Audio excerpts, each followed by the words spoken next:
Hello there, amazing viewers and subscribers, and welcome to a brand new Doctor Who video for today.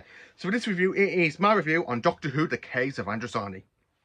Now, the last time I did the review, last time I reviewed this story was 2 years ago, and after 2 years, and I just keep rewatching and rewatching and rewatching and rewatching, I just want to talk about how great this story is and how much appreciation I have to Robert Holmes for writing this script.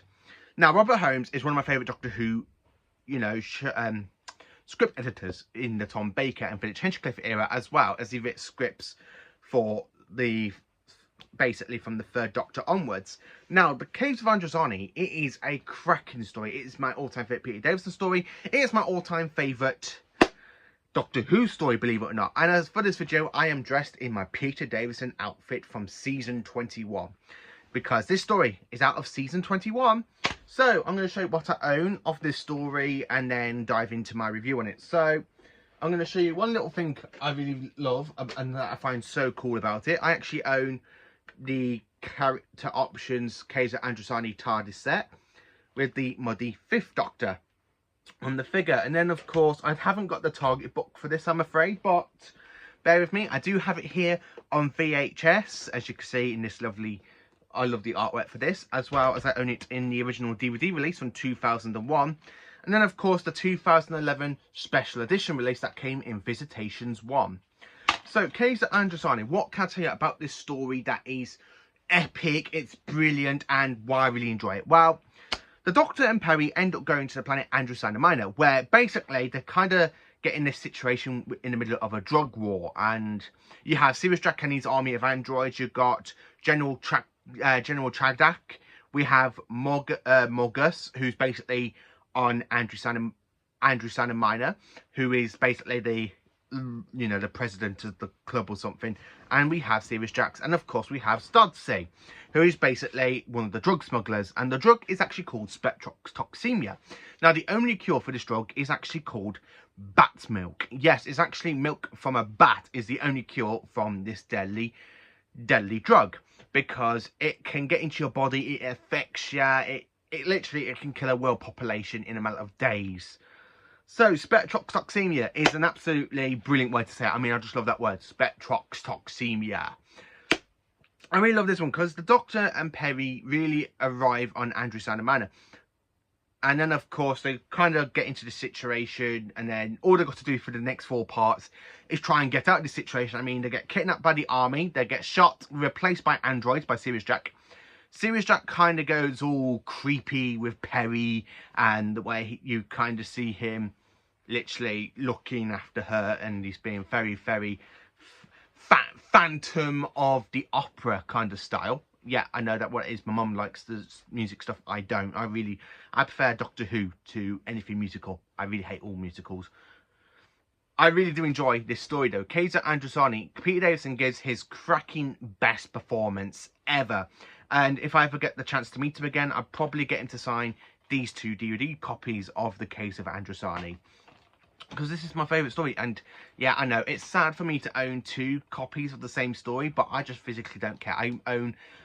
To be honest with you, I own quite a lot of stories, either 4 or 5 times over, and that's the Target book, the VHS, 2 DVD copies, and of course the Blu-ray.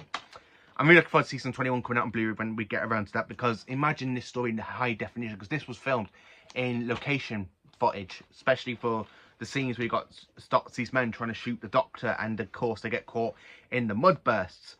Now, with the Doctor being infected by spectrotoxemia, you would think he's going to regenerate. Well, the problem is, though, we don't even know if he can regenerate, because the Doctor doesn't even know if he can regenerate, because like some other Doctors where they can hold back the regeneration, like we see for the 1st Doctor in Twice Upon a Time, the 10th Doctor in The End of Time, as well as the 12th Doctor in The Doctor Falls, and of course in Twice Upon a Time, as well as the 1st Doctor.